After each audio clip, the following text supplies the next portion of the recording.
Art looks effortless from the outside. Someone plays a song that makes you feel something. A writer puts words together in a way that sticks with you.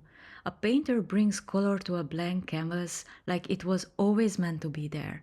But what people don't see, what even artists themselves don't realize at first, is that making art, whether for a living or just as a personal thing, comes with a cost.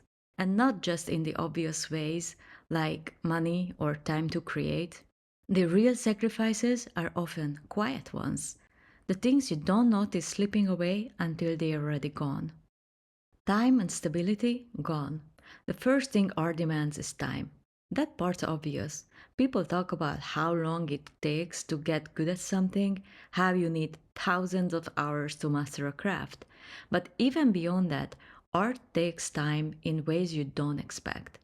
It's not just the hours you spend creating, it's the time you spend thinking about it, planning your next piece, fixating on what you could improve, getting lost in your own head because a story idea won't leave you alone. Art doesn't care about schedules, and it certainly doesn't care that you had other things to do today. And stability, that's the other thing that goes out the window. If you are a full time artist, this is obvious.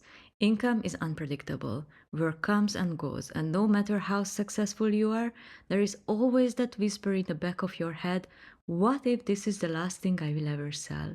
But even if art is just a hobby, it still shakes up your routine. You lose sleep because inspiration struck at midnight. You put off errands because you are just finishing one more thing. Your life becomes a little messier, a little less structured because art doesn't run on a schedule. Art changes the way you see the world. One of the strangest sacrifices of being an artist, any kind of artist, is that the way you experience the world shifts. You start noticing things differently. You see color, light, and movement in ways other people don't. You pick up on patterns, details, oddities. You watch life like it's raw material for your work, like everything around you is something you might use later. That sounds beautiful, and sometimes it is, but it also creates distance. You stop just experiencing things because part of your brain is always analyzing, absorbing, turning life into fuel for your creativity. You find yourself halfway through a deep conversation with a friend, realizing you are not fully present because a sentence they said sparked an idea. You walk through the city watching people, thinking about how would you describe them in a story instead of just existing in a moment.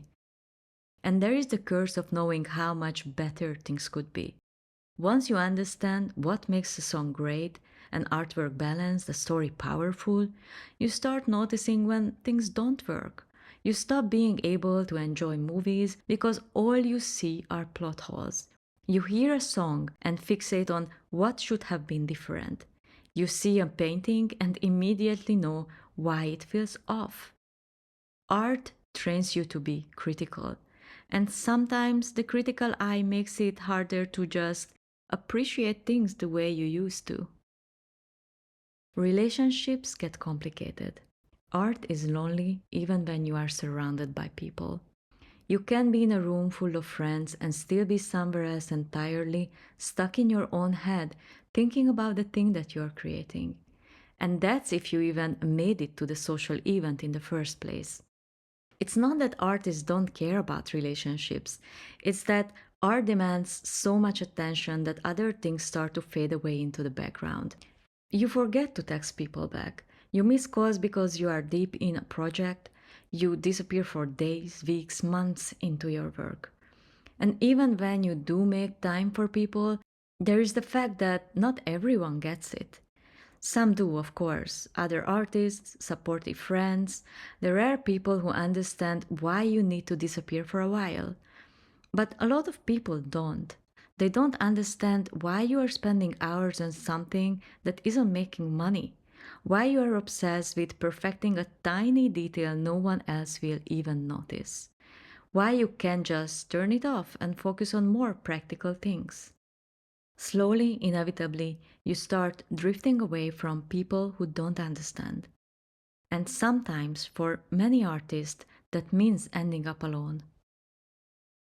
Your own sense of worth takes a hit. Art is brutal on the ego. No matter how good you are, there will always be someone better. No matter how much you improve, you will always feel like it's not good enough. And even if you manage to quiet the voice in your head that tells you you are not good enough, the outside world will remind you. You will get rejected a lot by publishers, galleries, clients, audiences. You will share something you poured your soul into and be met with silence.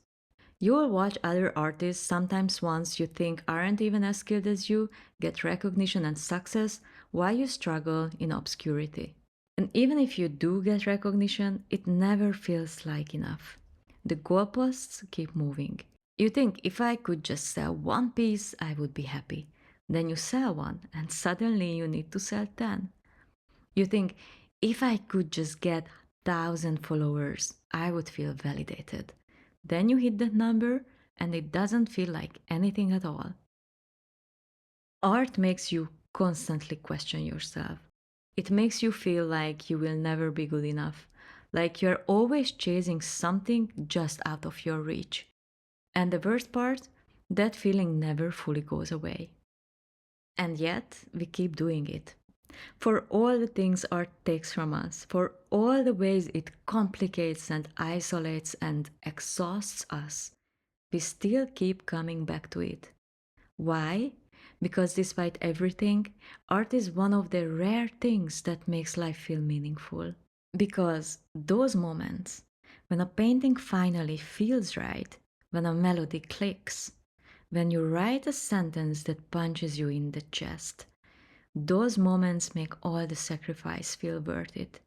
Because there is nothing else quite like the feeling of creating something out of nothing, of pulling an idea from your head and making it real.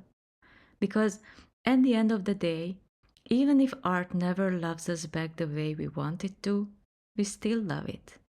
And maybe that's enough.